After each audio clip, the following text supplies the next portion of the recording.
It gives a much safer IOP of 50, 55, and 60, and sometimes with high myopic texturized eye, you can work even at 40 millimeters. So these 40, 60 millimeter may sound a little high to those who believe that IOP should be at 22 millimeters. But in reality, when we operate with gravity-dependent machines, the IOP we have worked over the years, for many years, is always 75, 80, and 90 to 100 millimeter mercury. This is much safer, almost half the IOP level that we used to work. So this is what is changing now for the benefit of our patients. But as I say, the key is to apply these technologies in the preoperative format, during the operation tables, and monitoring that.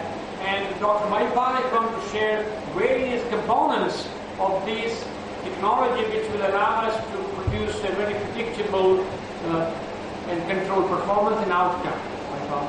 Thank you very much, Abhay, Dr. Haripriya, Dr. V.C. Mehta, and members of AIOC.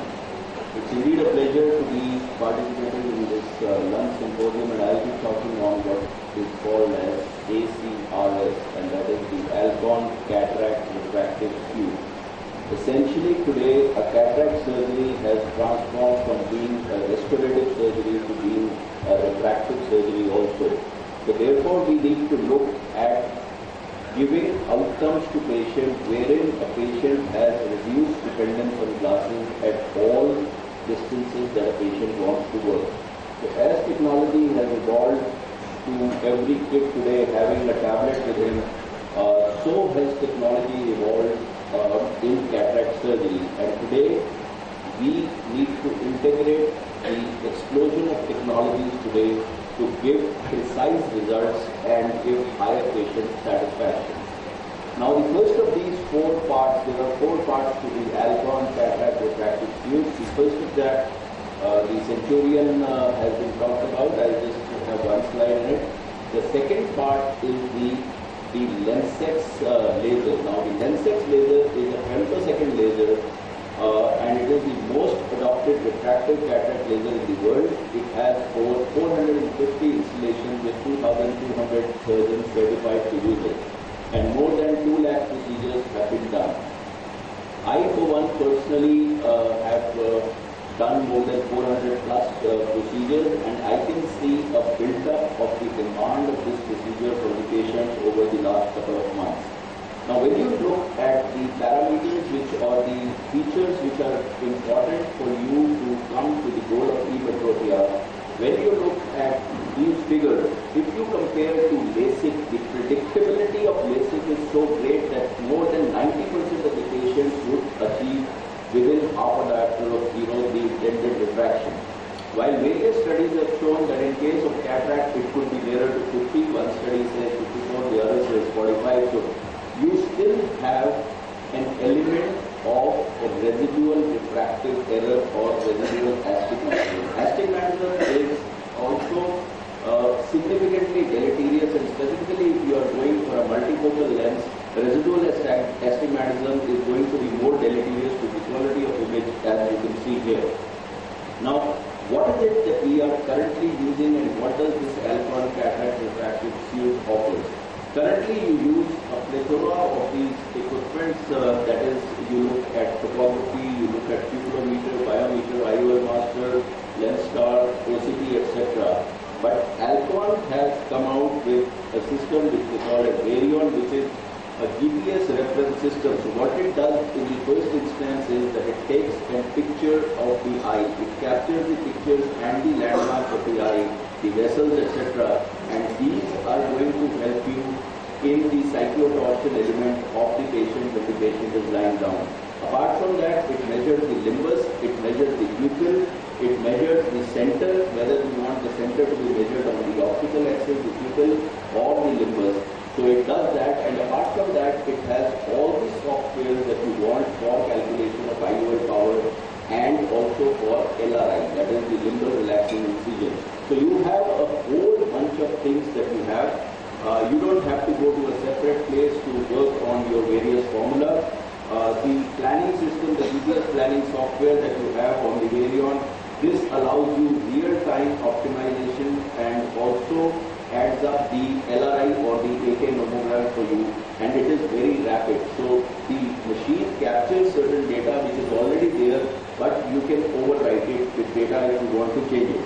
The biggest next advantage of this machine is that this is transferable to your Lensex machine or to your OT. So if you want, you don't need to carry details with you, either with a thumb drive or with a connectivity.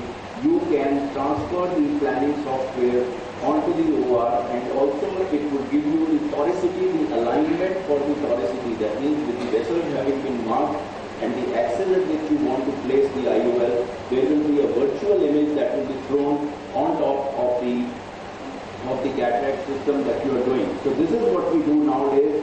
You need an incision to be made with a diamond knife or a keratome. You need a capsulotomy that is happening either with a needle or with a capsulotomy forces, and then you need to plan manually the LRI. But this cataract refractive suit, the Alcon refractive cataract suit, which is the image guiding on the Lensex, you get the image on the Lensex. The Lensex will auto-center as to where it wants. It will auto-load the surgical plan. The reference image will get locked, and it will track that. An optimal incision location as to where you want the primary incision, the secondary incision, and where you want the LRI. So the variables that you have in the surgical output are reduced. Now let's just look at the femtosecond cataract, which I will be discussing much more in detail.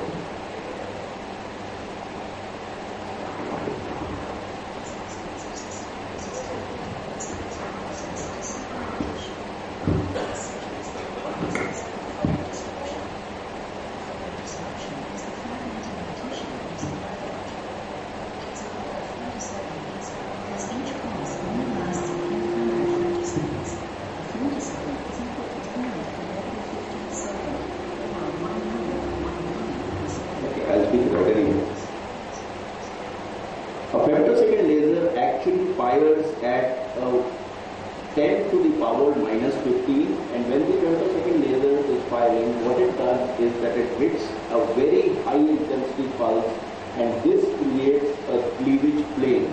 So if you see that this is a cleavage plane that is being created in the tissue, and this is how the femtosecond laser works, and there are thousands of these spots that are put. You do it for the capsulotomy, you do it for the nucleus emulsification, and you do it for the LRI primary incision and the secondary incision. So that is what the Lensex essentially does. The Lensex laser is designed to grow with the surgeon's need. So what I have seen with this system is that they have upgraded the system step by step, and today these results are fantastic. It is going to be a complete anterior segment workstation when they add on the flap making capability. So this will be an OCP guided flap maker also, in addition to looking at the capsulotomy, the lens and the cornea, and integrating it with the Varion. So you have the image that is there as to where exactly the incisions etc. need to be formed. I will just go a little bit faster because I think we are running late, and I have been asked to cut my talk by 10 minutes.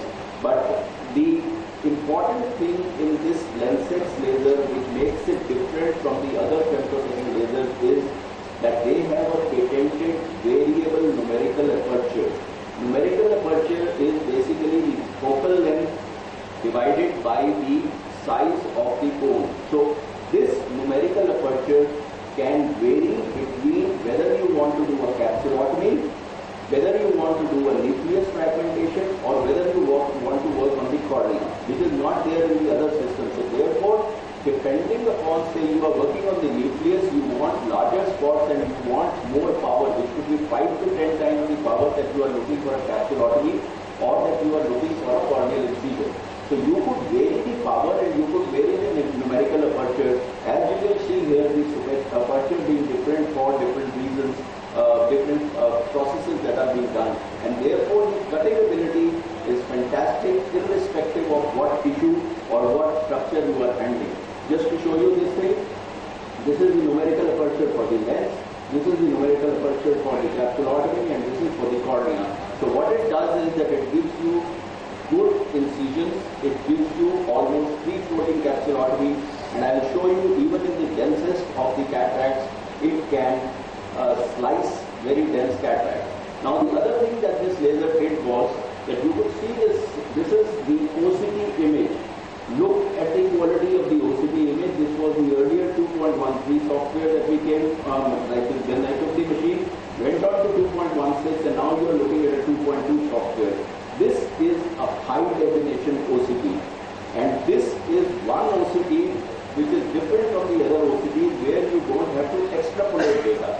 The OCT can go up to 8.5 millimeters. Can you see this? So you get single shot, the cornea, the iris, the anterior chamber, the lens, and you can get 8.5 millimeters of data in this software. The other advantage of this high definition OCT is that it has both a circle scan and a line scan. So what it does is that if there is a tilt in the lens, it will look at that and it will give you a 360-degree overall view. And this allows you to hit where you want without tilt or decentration causing an effect on the outcome. Okay. The next thing which the LensX is going to do is that it has already cleared the FDA and they are awaiting commercial release when the LensX will also allow you to do a flap. When you are looking at fluid-based systems, for example in an Optimedica, you can never do a flap in where you have a fluid interface. For making a flap, you need a planar and an appendating surface on the cornea for you to be able to make a flap. And this has cleared that and it gives fantastic flaps. So if you have a machine which does both the flap and this thing, then it's better. Now the next upgrade that they are bringing is what is called as the grid pattern. So you can have small little chocolate pieces like grids that you can do, or you can do quadrant, and you can have almost a zero emulsification type of a situation where the cataract is broken up into small pieces and you could easily just suck out these pieces. The other important thing that's going to come is what is called as autofocus and image focus tracking. It is going to read the pupil. What the Varion is going to pass on to it, or even if the Varion does not, it is going to auto-center, and you can have an auto-centering of the capsulotomy, of the nuclear fracture based on limbus to limbus, horizontal limbus, vertical, or the pupil that is there, that is the surgeon's choice, and you don't have to center it. So it's going to maybe remove 5 seconds out of the procedure.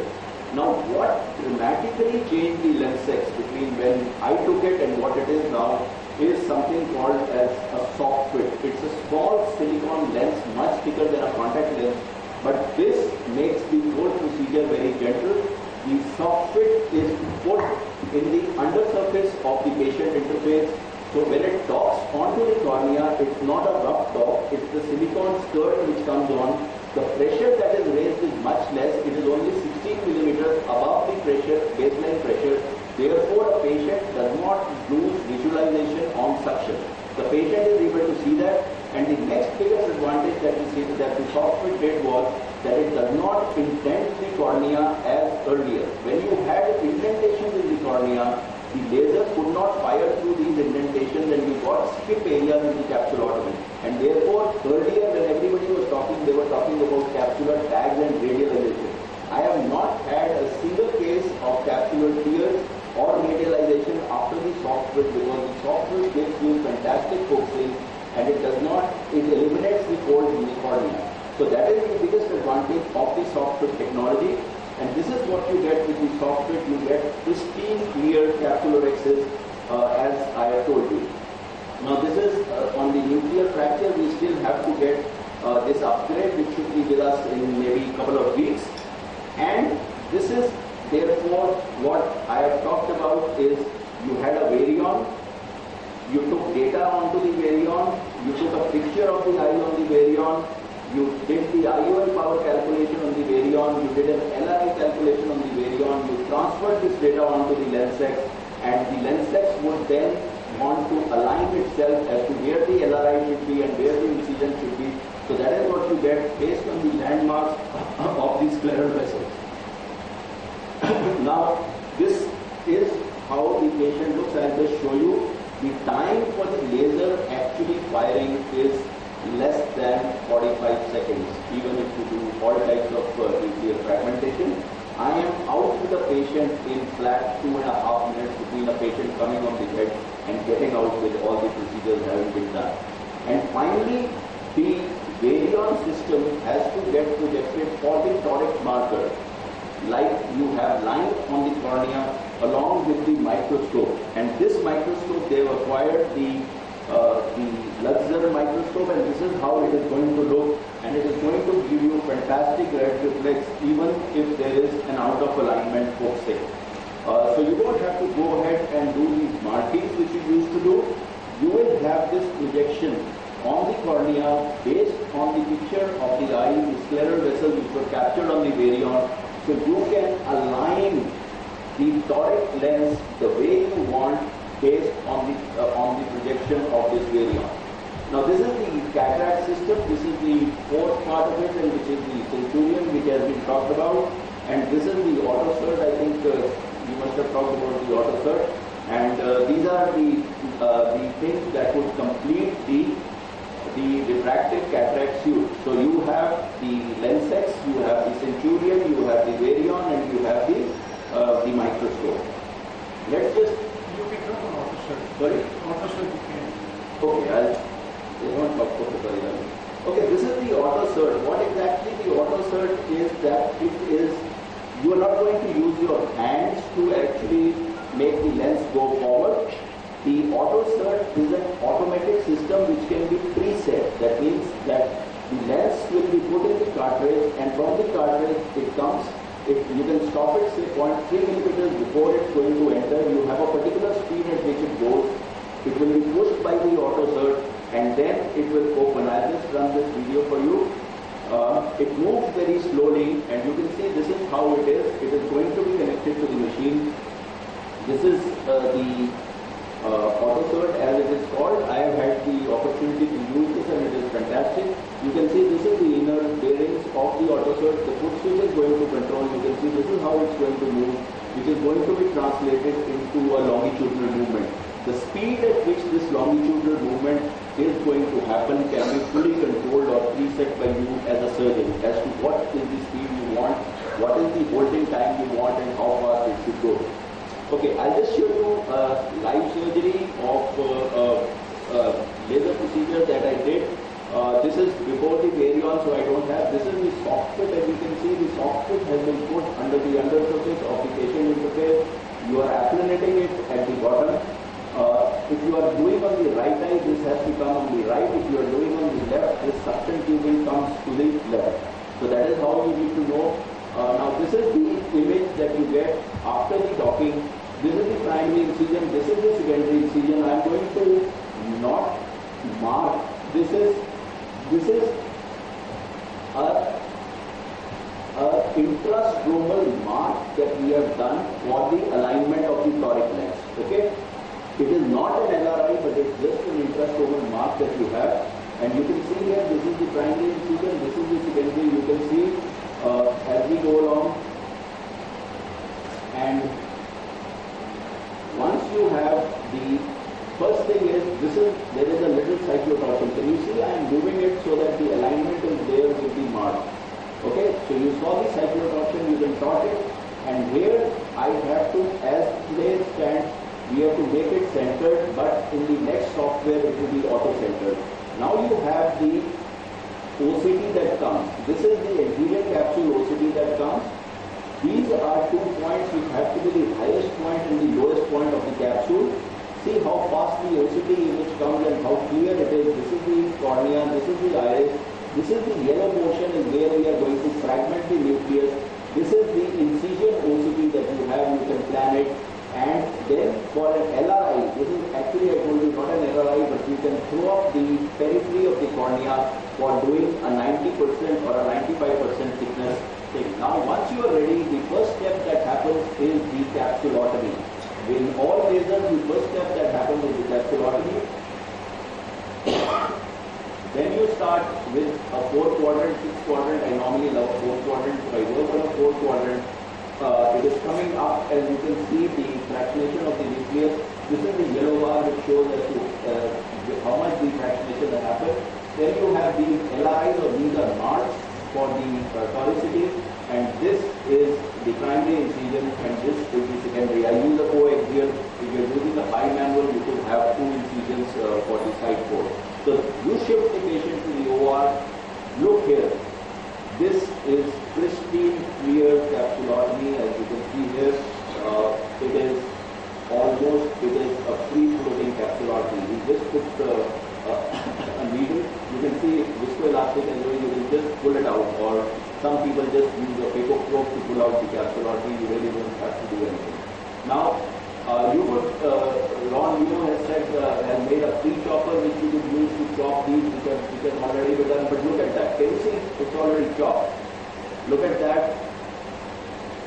Already chopped. So you go ahead, remove the nucleus. The only thing which takes a little more time is the removal of the cortex, because the cortex has been cleaved below the capsulotomy and you don't have islands of cortex coming out. So if you have to remove the cortex, you have to go below the capsulorhexis to remove the cortex, and you can do a very clean job for removing the cortex. This is going to be now, I think, an auto cert with which we are going to insert the lens. You see, can you see the durable capsulotomy? I know Dr. Haripriya does a better work than this whenever I have seen her. She's like an artist, but for people like us, I think getting a perfect round capsulotomy, the femtosecond laser is the way that we need to go. Now, this is the cortex that has been removed. I'll just show you the autosert. Okay, this is the autosert. You can see this. The lens has been loaded onto the autosert, and I'm just pressing my foot switch. Your hand is free. So that is the biggest advantage, and you can see how gently it has gone, and this is the marking of the thorax, and then you can align it. I'll just switch over because of the paucity of time. Now, a lot of people have asked me this question: does it cut grade 2, grade 3 cataracts?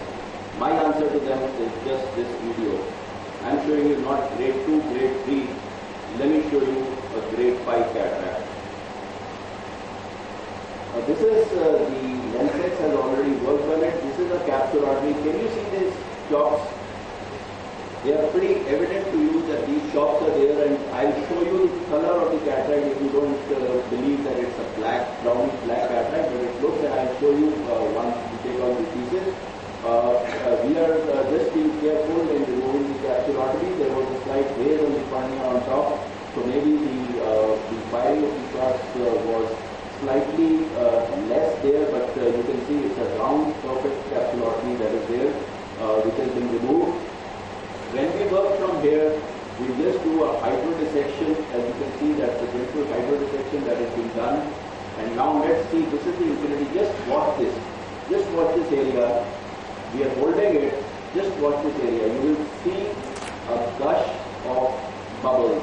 So that means that the plasma had been created and the bubbles were deep down. Just look at these. Look at this cataract. That's grade 4, grade 5. Okay, and just look at this. Already pre-chopped. Can you see this? It's already pre-chopped, and believe me, it was a VIP patient. I was said that I need to do a femto phaco for him. My pulse and BP were really heating up, but this is what I got at the end of the procedure, and this is how it went, and this is patient first post-op day. 6-9 unaided in a grade 5. So what it does is it substantially reduces the amount of phaco power that you need to do because of the pre-chopping that has been done. And believe me, it cuts white cataracts also, maybe not to the entire depth, but it cuts brown cataracts and it cuts black cataracts. And as more and more people are using it, all of them are vouching for its ability to cut. There are several other cases. I can show you later, fibrotic capsules, etc., etc. But today, what I will say is that the cataract refractive fluid is the way to go forward. Improvements in IOL technology, improvements in surgical equipment, and integrating of the diagnostic and the surgical, the lenses, the centurion, etc., is going to drive the goal of, drive us towards achieving the goal of perfection in cataract surgery. Thank you very much for your time. Thank you. Thank you. I think to sum up, we had this new era of IOP-based lens removal, which is much safer and controlled. And then this new concept of integrating right from the pre-operative through the intraoperative to monitoring post-operative, wonderful components of this new practice. So thank you for your attendance. There's no financial affiliation in this topic. On the behalf of the Egyptian Ophthalmological Society, I would like to thank the AIOC for this kind invitation to share in this prestigious conference. My topic today will be about phototherapeutic keratectomy for superficial corneal opacity. We all know that excimer laser PTK is safe and less aggressive, with faster recovery of vision, lower incidence of astigmatism if it is compared to lamellar and penetrating blood. The best candidates for this technique is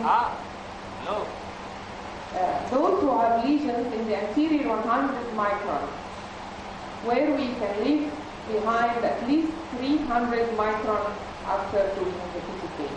It is ideal if we have elevated homogeneous scars. Groups that benefit from this technique are those with recurrent corneal erosion, painful bullous keratopathy, regular surface at corneal opacities like degenerations like sulfur-induced or band keratopathy, or in anterior corneal dystrophies like Schneider or Merkhoff fingerprint or granular or macular dystrophy.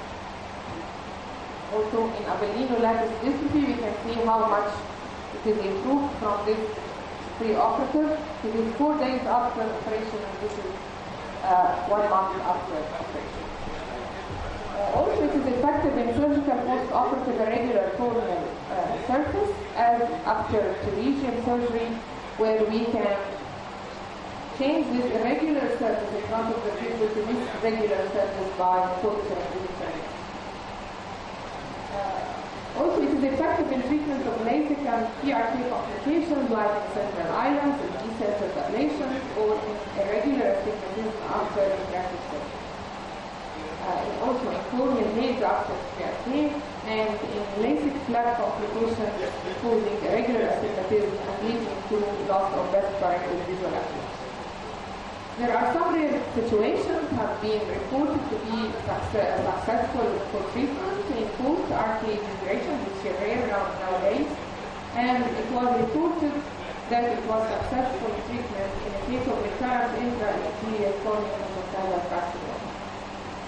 As any technique, there are some contraindications in systemic generalized debilitating or autoimmune diseases, and in diabetes mellitus if it is not controlled well. And in ocular, like ocular surface disorders or infections, uveitis or glaucoma, and in significant corneal thinning that will not allow enough blood to be left behind. Also in neovascularization, because it can lead to bleeding during the technique. Surgical techniques start with epithelial debridement, which is ideally done rapidly to prevent dehydration and should leave a clean and smooth epithelial defect behind. We can improve the technique by using masking techniques like masking fluid, and it should be of adequate viscosity, and it is used in irregular ablation surface. If we have a surface like this, if we use a low viscosity material, we can fit, it will fit exactly in the irregularities, so the ablation will leave the same irregular surface. But if we use a high viscosity, the high viscosity fluid will fit with its own irregularity, so the ablation will leave behind again another irregular surface. But if we use an adequate viscosity fluid, like the best is prime of 1%, or hydroxyl propyl methyl cellulose from 0.7 to 2%, this will fit very close in the irregularity, leaving a regular surface, so the ablation will come and leave behind a regular surface. If we are dealing with stromal lesion that needs stromal ablation, this will depend upon the depth upon the indication. If we are dealing with recurrent epithelial erosion, which is usually very superficial, but it can be many spots along the surface of the cornea, we start with debridement of that faulty epithelium, which is not connected well to its basement membrane. We remove it in a large ablation area, like 6.5 millimeter, and then we go for very limited depths because the lesion is very superficial, from 8 to 10 microns. But in bullous keratopathy it's different. We must go a little bit more deep to decrease the pain through reaching the neural plexus, to decrease the swelling by decreasing the quantity of lipopolysaccharides and decreasing the osmotic load, and inducing scarring, and this will increase the epithelial stability. If we have corneal opacities or dystrophies, we don't go to remove all the opacity if it is very deep. We only remove the visually significant one. And we do this in graded patterns so that we stop when we reach the target corneal clarity. The complications that we can meet are corneal infiltrates. It can be sterile, it can be microbial, it can be immunological. But the most important of them, which is actually an inherent character of the ultraviolet rays, is reactivation of the herpes simplex keratax. Stromal haze can occur due to activated keratocytes, because keratocytes, when they are removed from protection by the Bowman's membrane, and they are lying directly under the basement membrane of the epithelium, they get activated, they start putting new collagen and proteoglycanase matrix that leads to haze formation. And if we don't respect the remaining bits, we can get keratoplasia. Also, hyperopic shift is one of the most important and most commonly seen side effects. And to reduce this hyperopic shift, we can use shallow ablations with transition zone settings and skillful use of masking agents. Visual disorders of night glare and halos can be overcome if we use an optical zone greater than the pupil to avoid foveal and parafoveal glare or ghosting. The aim of this work was to evaluate the safety and efficacy of PCK in improving poor vision due to superficial corneal opacities, where an unrandomized prospective clinical study of 10 Isaac patients with defective vision due to central or paracentral superficial corneal opacities that were limited to the anterior one-third of the stroma. 7 cases were corneal scars. One case was with bacular dystrophy, another one was granular dystrophy, and only one was Feldman nodular degeneration. History and regular examination with special concern to the corneal pathology in nature and depth, and ultrasonic spectrometry. This was the main preoperative data. We had a mean preoperative corrected visual acuity 636, mean preoperative spherical equivalent -2, and mean pachymetry 583.5. Technoless 193 nanometer external laser was used in this technique, and this case was Feldman nodular dystrophy. We can see at the start of the operation we have 3 summits of 3 pyramids. The light is very small here because we are on the summit. The laser is going on. I'm going to keep it on to see how at the end we have got rid of these 3 pyramids. This is the post-operative. And we are going to discuss the surgical steps. We use mild pre-operative sedation and topical anesthesia. In all cases, I removed the epithelium mechanically, except this case, I removed it with the laser. Then the depth, ablation depth and diameter was set, and stromal ablation was done. At the end, just irrigation with DSS and application on soft contact lens because we have a big epithelial defect for 3 days at least. This case ended with started with visual acuity 636. I ended with best corrected visual acuity 66. If we look now, we can see that the summit is getting down. The light reflection is getting golden because we are ablating step by step this pyramids, and this is real time of the surgery. The laser is going on, and it is getting broader until we find those two coalescing together. Now I stop. I'm trying to check. I felt that I still need more, but now it's different. We are reaching the base. I'm nearly reaching the base of the pyramid. Here again the laser. And we can stop and come again and stop and come again until we feel that now the surface is irregular, and we are checking how much we will invest. Those are nearly about to connect together. This is a little bit far, but it's now definitely to the base of the pyramid. You can see that these two are coming into one surface now.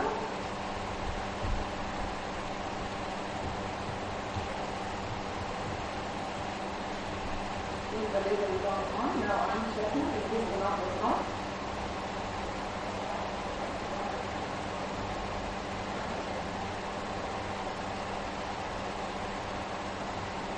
I didn't see this enough. I went again. The laser goes on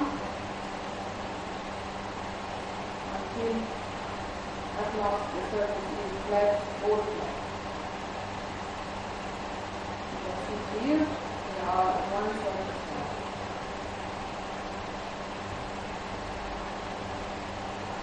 And that's the end. Now there's the application of this as an application of intraocular contact lens.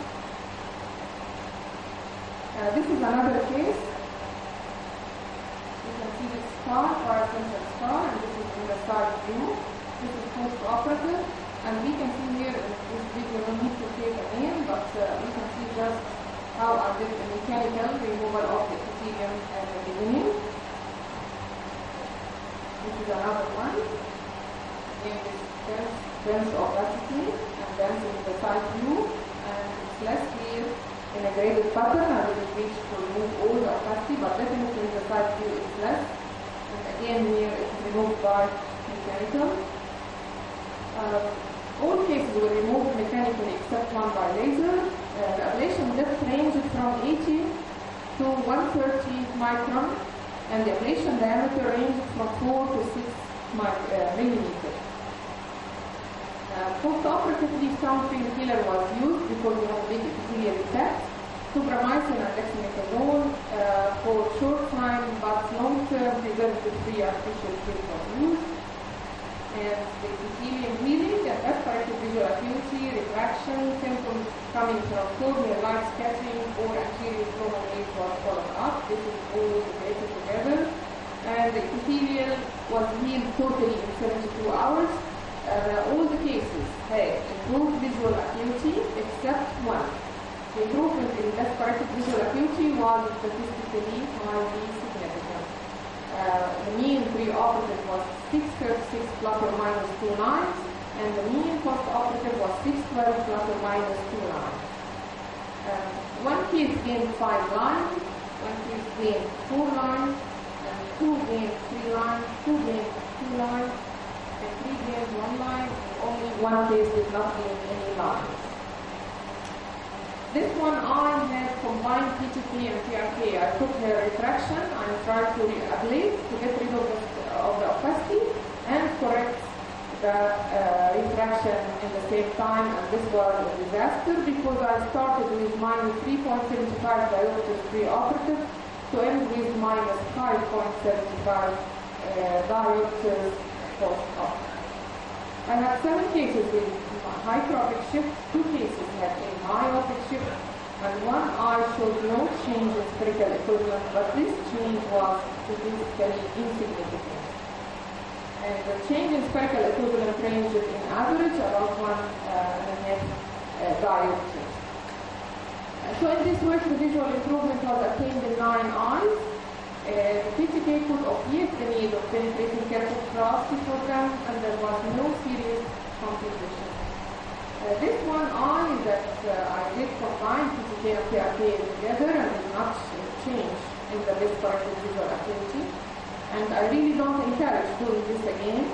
because the star itself can give me unreliable refraction, which can change whenever you just remove the opacity. And the star can give by itself an astigmatism. And there might be differential ablation rates.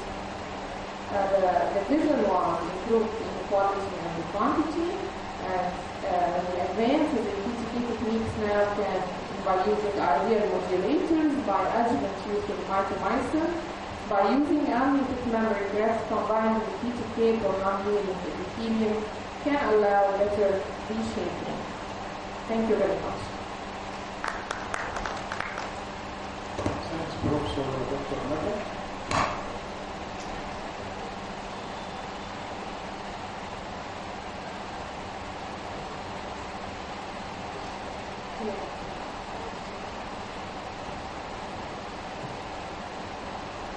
And now, Professor Dr. Sarah Topel, Professor of Ophthalmology, Mansoura University of Egypt, and Vice President of the Egyptian Ophthalmological Society, will present a case of high-frequency deep sclerotomy in glaucoma procedures. Good afternoon. It is a great pleasure for me to participate in this Congress. My topic is high-frequency deep sclerotomy in glaucoma. The current study was carried out on selected patients attending the outpatient clinic Ophthalmology Center, Mansoura University, Egypt. The patient included in two groups. Group 1 includes patients newly diagnosed as primary open-angle glaucoma. Group 2 includes patient diagnosed as primary open-angle glaucoma currently on medical treatment, either intolerant to medical treatment or not well controlled to the target level. The preoperative preparation, IOP, was measured by applanation chronometer 3 times in 3 different visits 1 week apart before operation, and the average was used as baseline IOP. Explaining to the patient that the aim of the procedure is either to stop or to reduce anti-glaucoma medication. The methods include performing 5-6 pockets in the trabecular meshwork on the nasal side by using the glaucoma epithet and 4-mirror gonioscopy lens. This is the epithet for glaucoma. It is attached to the cap of the cerny. The tip of the glaucoma, this one touches the trabecular meshwork. The tip length is 1 millimeter, and it is rectangular in shape, 3.3 by 0.6 millimeter. The device is used for high-frequency deep sclerotomy at internal are the earthly epiglaucoma probe with a specially formed platinum tip. The epi-tip with its piece is connected to an earthly surgery platform. You can use any model of earthly. The 4-mirror gonioscope lens is placed on the cornea to open the view into the iridocorneal angle. The target point for the application is the iridocorneal angle, opposite the incision, normally nasal. The procedure starts by a clear corneal incision, 1.2 millimeter wide, was placed in the temporal upper quadrant using any knife. Second corneal incision was performed 120 degrees apart from the first. The anterior chamber is then filled with viscoelastic substance and the mesocell is applied to the cornea. The epitip probe is inserted through the incision and positioned at the desired point of application.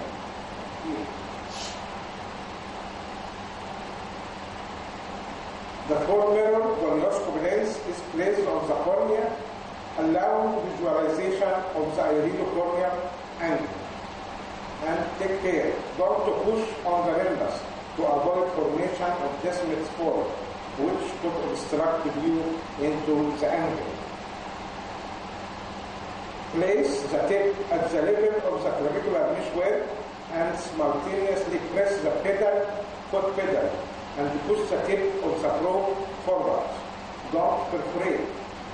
After hearing 3 bleeping sounds, release the pedal and retract every tip from the pocket. Repeat the procedure and place more 5 pockets for a total of 6 close to each other. Helium was evacuated from the anterior chamber by manual irrigation aspiration. This is an animation for the procedure. This is the particular meshwork on the nasal side.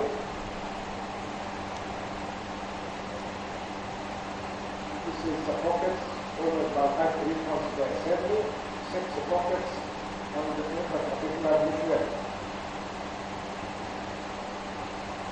This is the epithet and the dimension I described before.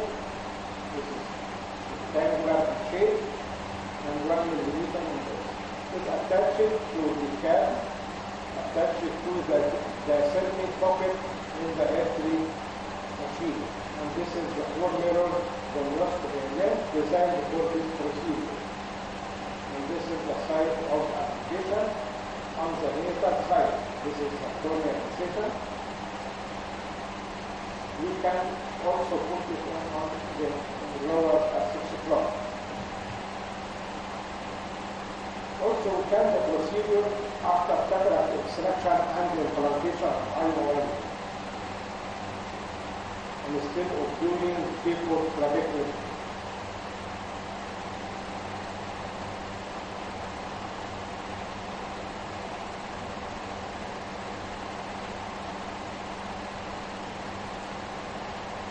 Putting level 7 in the corner. Start. Putting viscoelastic in the anterior chamber to widen the angle. Putting necessary to the corner. Then enter it by epithet towards the nasal side. And then put the 4 mirrors of nostril lens.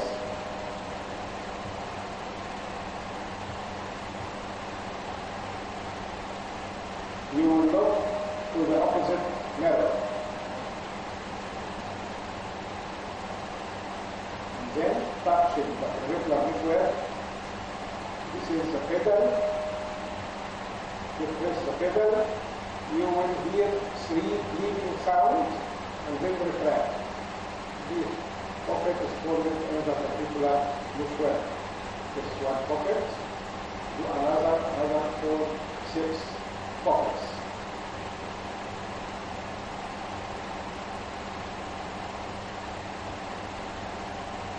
The patient included in 2 groups, as we tell. The group 1 included 20 eyes in 10 patients. Group 2 included 17 patients, 34 eyes. This is the demographic data of the patient.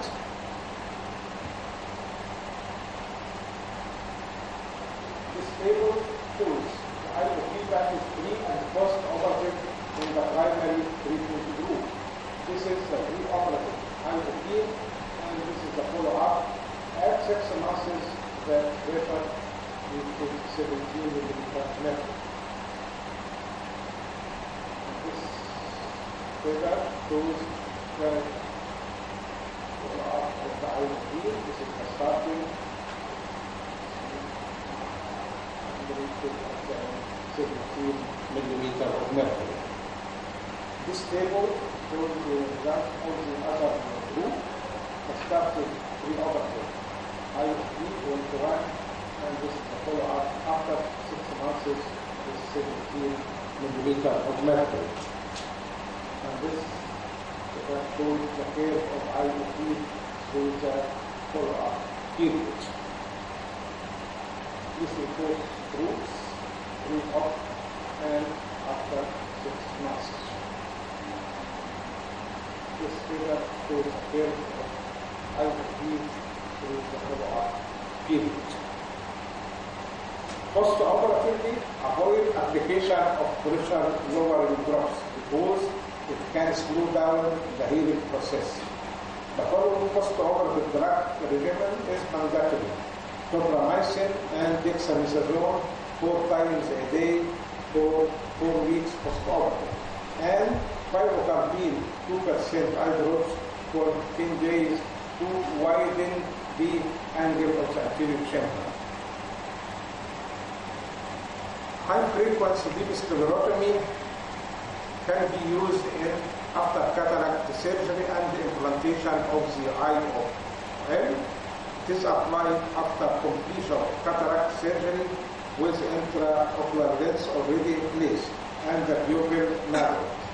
High frequency can easily be performed as a singular procedure in this. The focus through Schlimm's canal, scleral layer, ciliary body, and the blood vessels and the lymph vessels around the sclerosis. During the follow-up period, there is slight temporary IOP elevation, maybe hypotension, hypema in some cases, which is resolved within 2 to 3 days, and in some cases, moderate cataract. In conclusion, advantage of sclerosalomotomy or sclero ab interna include the comparative simplicity and the quickness of the surgical procedure, tissues as intravitreal and conventional non-penetrating surgery. Thank you very much for your attention, and I invite you all to visit Egypt. Thank you.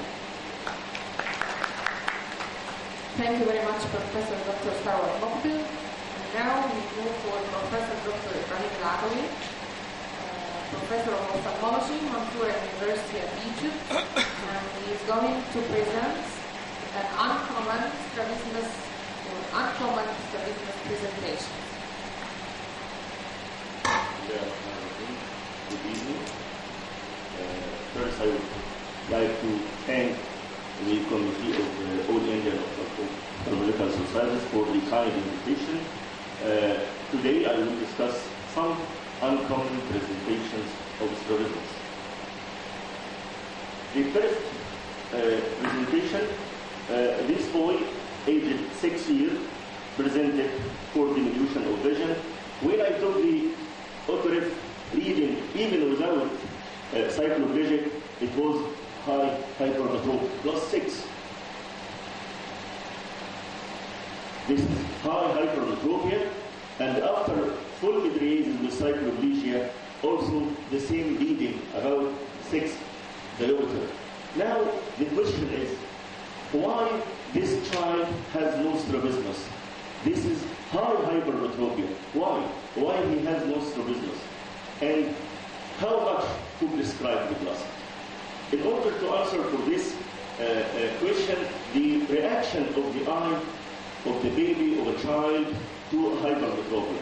Most of the children accommodate at the usual age, which is 2 to 3 years, and excessive accommodation leading to excessive convergence, leading to accommodative esodiation. This is the commonest reaction to hypermetropia in children.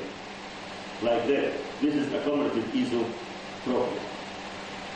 Little number of children accommodate even before the usual age, even at 6 months of age or 9 months or 1 year, leading to esodiation.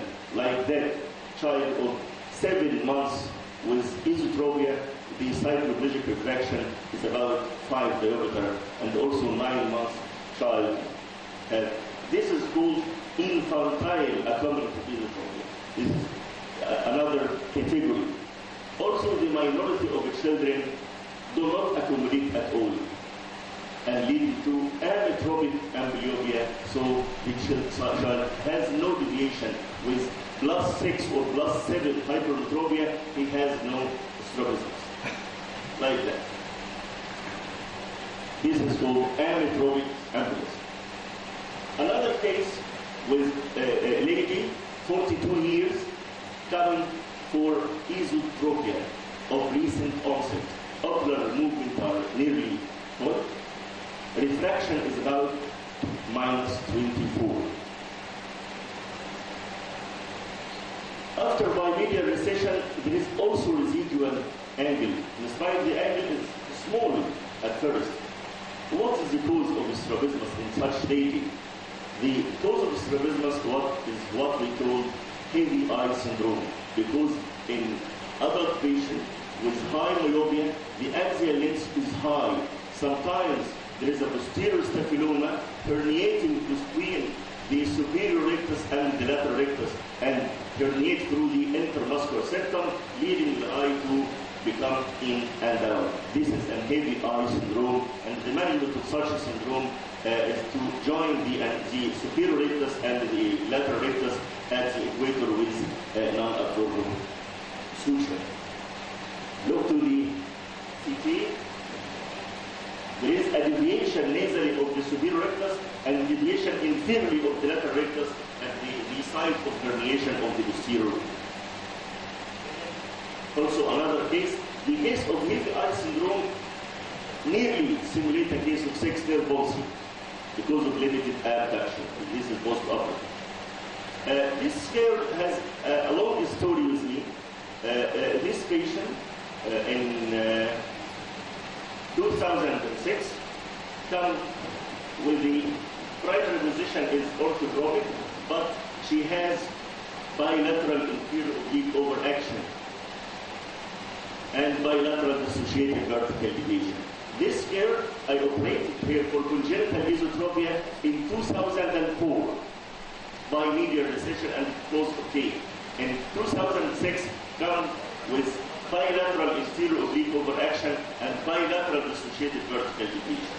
I did for her bilateral inferior oblique anteriorization, also to weaken the inferior oblique, and this is the post-operative result. No dissociated vertical deviation, no inferior oblique overaction. But in April 2007, come with also left dissociated vertical deviation, as you see.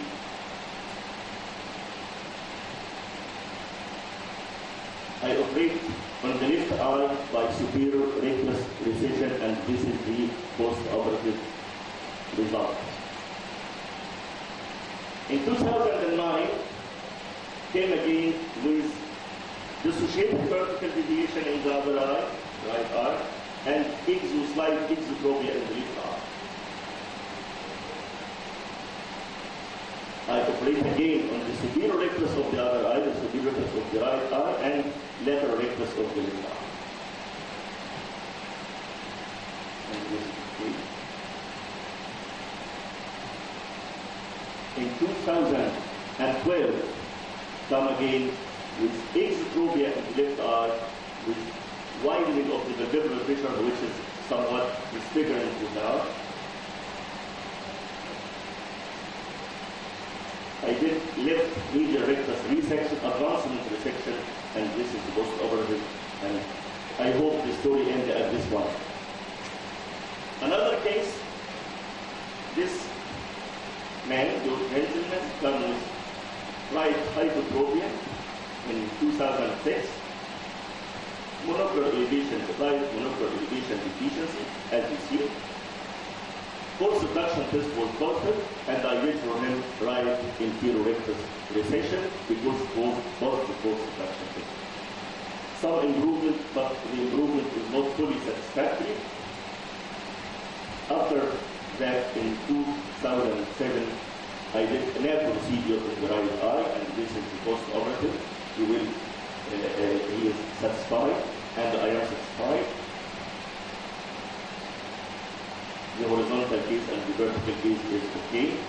But in 2009, monocular elevation deficiency recur again in the same eye with hypotropia, and the patient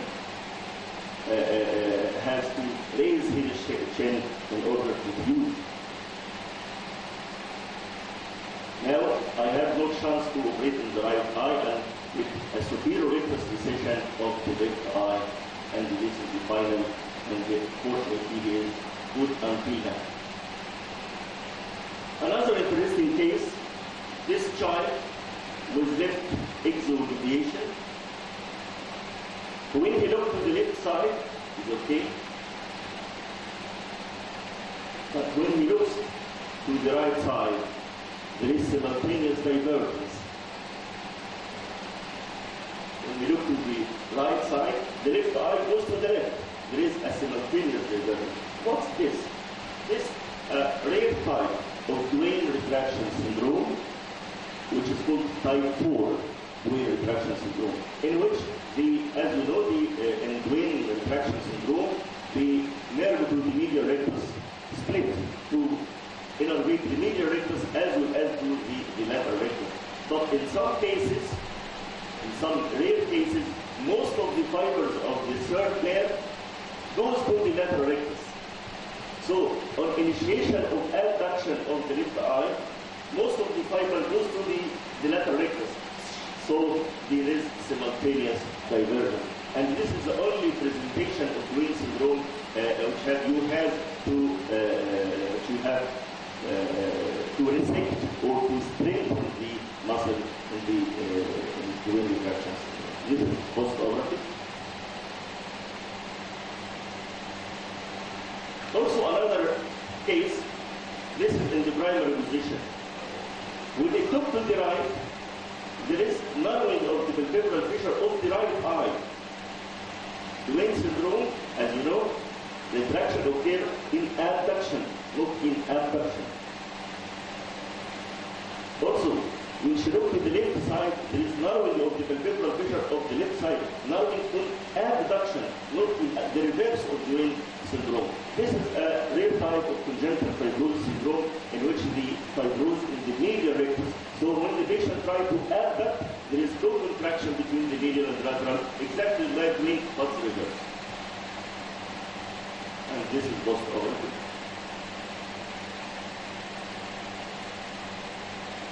This case presented with 14 years old, presented with right head tilt. When we straighten the head, you look,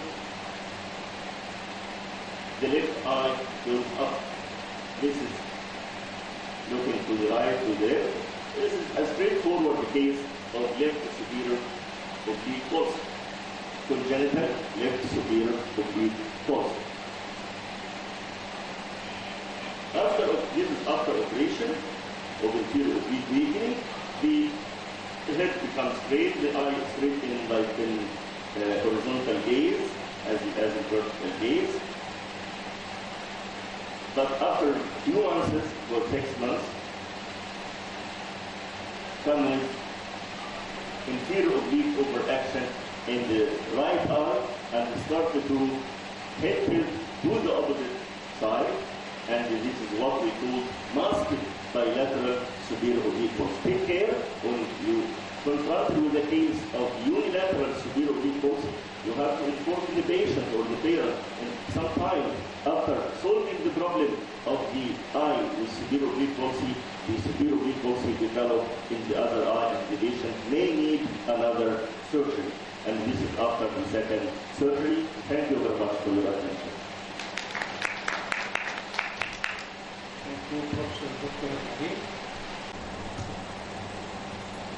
The author has no financial affiliation. The topic will discuss a case of eye trauma by glass that linked glare at the end-stage beam. The initial presentation was a 33-male patient presented with history of injury with glass from assaulted small scar window to his left eye on 2011. He's a smoker with penicillin allergy. The important in his previous history is that he has got previous iritis, and he is a kinetics user. The vision in the affected eye was 618. The interior segment had 3 millimeters full thickness limbal and scleral laceration, and iris prolapse and pear-shaped pupil. hyphema and intraocular pressure of 6 giving hypophonia. The other eye was normal with a vision of 6/9, and X-ray confirmed no intraocular phototypes. As an emergent treatment, he was anesthetized generally due to the Cannabis addiction. The prolapsed iris was abscessed, scleral laceration was repaired, and the anterior chamber was irrigated to get rid of the hyphema present.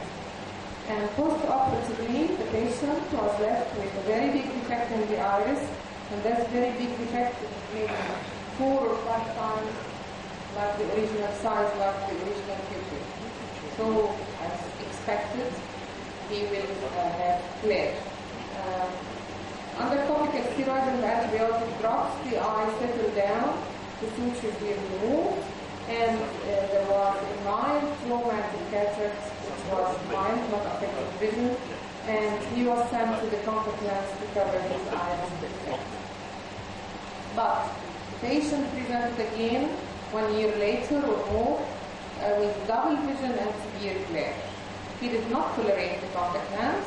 He declined the referral to corneal tattooing, and he was explained. Now we have to do surgery. It was explained to him any possible intervention. Iris suturing is risky because of his history of iritis.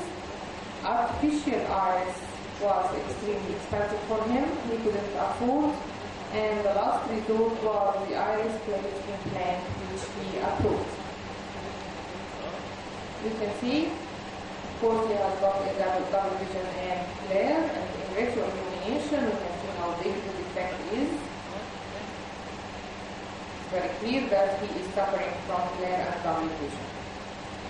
The procedure done was done under general anesthesia, where a capsular tension ring was inserted, lens was extracted, and the intraocular gland implant was implanted, and then the iris plate was implanted to cover the defect. We can see that now the incision side ports are done, and viscoelastic main wound. Then by viscoelastic, this synetia is going to be dissected, and good dilatation of the pupil is maintained. Of course, the V-shaped pupil due to this insertion of the iris, and then capsular axis.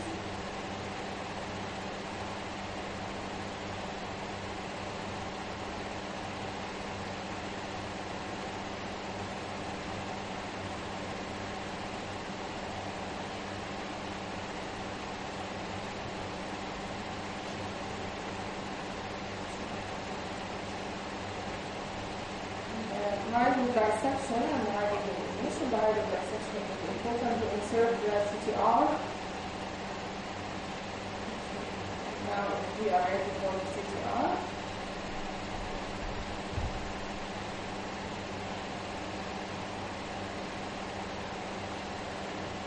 More viscoelastic.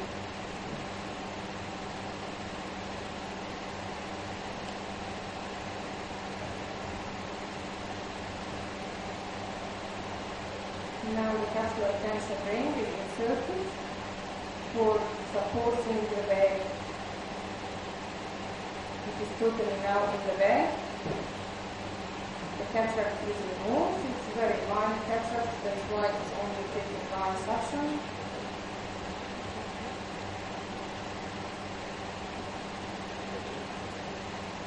Soft matter.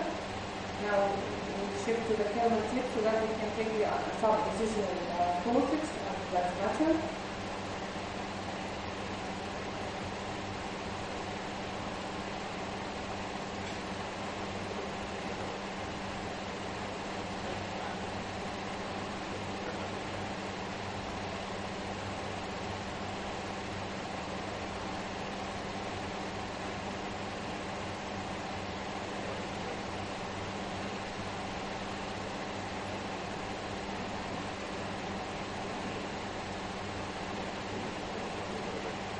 lens now will be injected in the bag, which is supported by the CTR.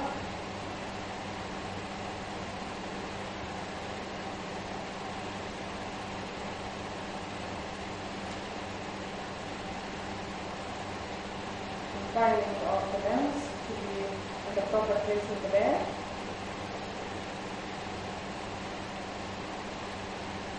Now the time for the iris plate to cover this defect. Of course the color is different, but the real iris pattern is very expensive. It needs more dilatation of the wound. So we are increasing the size of the wound to allow the iris plate to be implanted. This is the iris plate. It will be molded through the wound to be inside the bag. To cover the defect.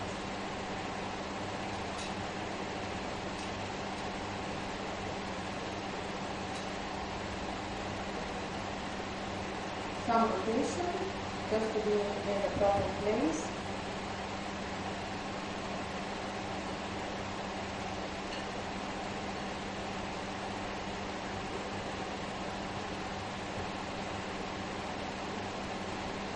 Testing the wound for any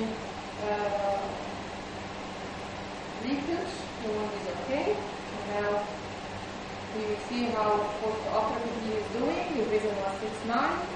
4 with intraocular pressure 14. The eye is quiet with the implant in place, and there was no glare. And here is the implant. Now we have got one small pupil, and the implant is in place covering the defect.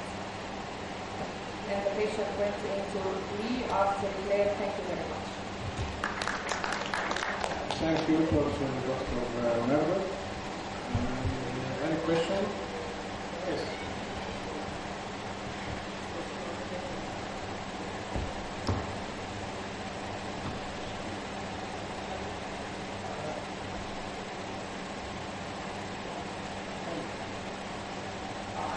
To ask you, instead of putting the iris, iris plate or the lens plate, we could try suturing the iris, what we call it an arenoplasty, because the opening what you had in the iris, the traumatic opening, the traumatic, you understand what I'm saying? Can you repeat the question again, please?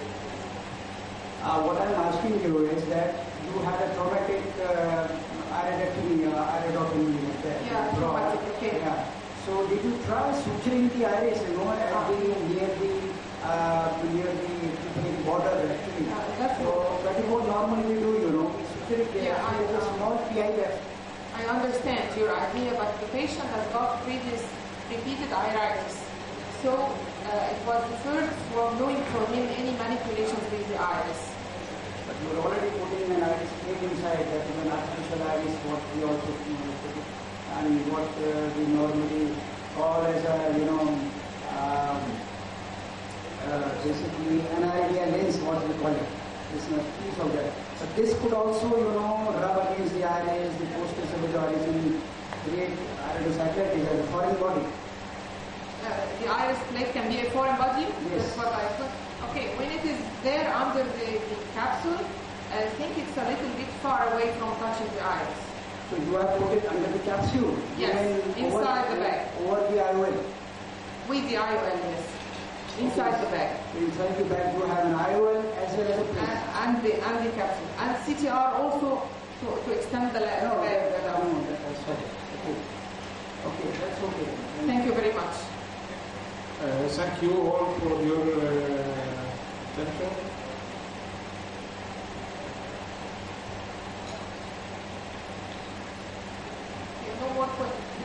No more questions? Thank you very much. We conclude by thanking the IOS for this great opportunity for the Egyptian Ophthalmological Society to share in this prestigious congress. Thank you for the audience.